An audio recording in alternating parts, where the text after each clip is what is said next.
Parents often ask me, how can I bottle feed my baby in a way that still protects breastfeeding, prevents babies from preferring the bottle? There are some simple tricks that utilize babies' reflexes, their primitive natural reflexes that they already have, to get them to open their mouth really wide so that they continue to open their mouth really wide when they breastfeed. A lot of people probably have already told you about paced bottle feeding, but the thing that's often missed is starting the teat empty.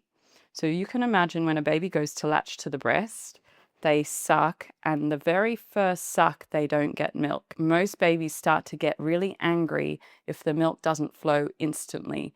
And so a way to bottle feed is actually latch the baby onto the teat with the teat empty. They will suck air, and have no fear, that's not going to create a lot of wind, because babies actually have a nose. Air puffs out of their nose if they suck it in, and they're not going to be really, really unhappy all of a sudden. In fact, latching a baby to an empty teat, making them suck about 3 times before you tilt the bottle so that there's some milk in the teat is really important, so that they learn you have to actually suck to get milk.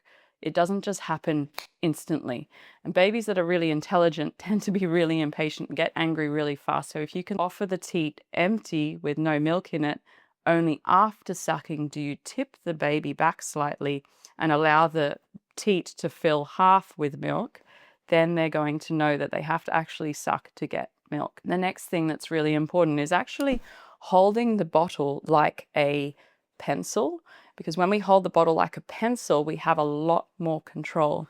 And if you imagine if I held the bottle like from the back, which is often what I see parents holding from the back, you've got no control of the position of that bottle.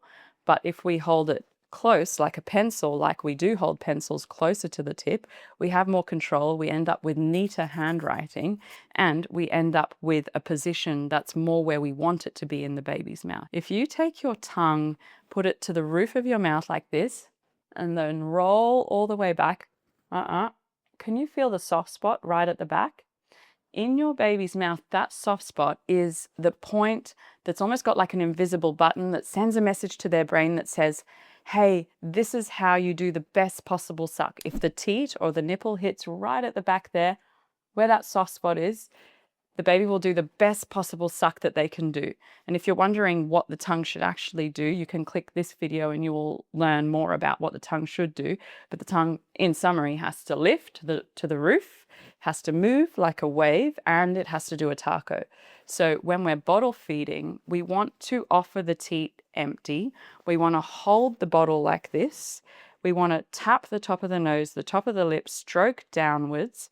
If we stroke down quite wide, the baby is likely to open wider. If we're going to stroke really small, the baby's going to open really small. But if we stroke wide, the baby's going to go, I need to get this. That's their reflexes. They are trying to eat whatever's in front of them. So make the most of that reflex that they have. Stroke wide. They open wide. Then we enter. Do not enter if the mouth is like a coin slot, because then you're going to tell your baby, when your mouth is a coin slot, you can still get fed. And then their little coin slot mouth goes onto a nipple, bites down, chomps, it hurts. You don't have a letdown because it hurts so much and you're in pain. We don't want that. So we're trying to protect breastfeeding. When we offer the bottle, knock on the door. We never enter a stranger's house without knocking. Knock, knock, knock. Door opens wide. Then we enter. But the key that a lot of people miss is look for a rolling red carpet out the door, being the tongue. So the tongue has to roll out the door like this. Then you put the teat in. If the teat goes on your baby's gums like this, their reflex is to go, and that really hurts. They don't have teeth, but they have hard gums that really do hurt. So make sure that tongue is before you put the teat in.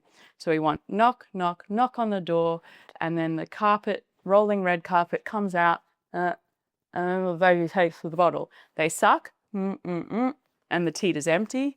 They have a nose, so the air puffs out of their nose like this. And then you tip back.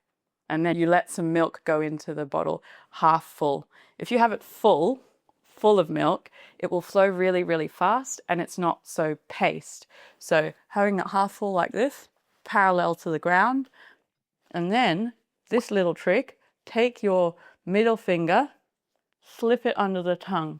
lift your baby's tongue so that they can grab the bottle teat better. So it looks a bit like this. You're holding the bottle like this. Knock on the door, knock, knock, knock.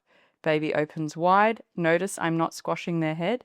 If we do this, they can't open wide, so we do this. And then they can open wide, knock, knock on the door. The mouth opens, you go in and you aim to the roof of the mouth. You don't point downwards because you want to stimulate that little button at the back of the mouth, that soft spot at the back.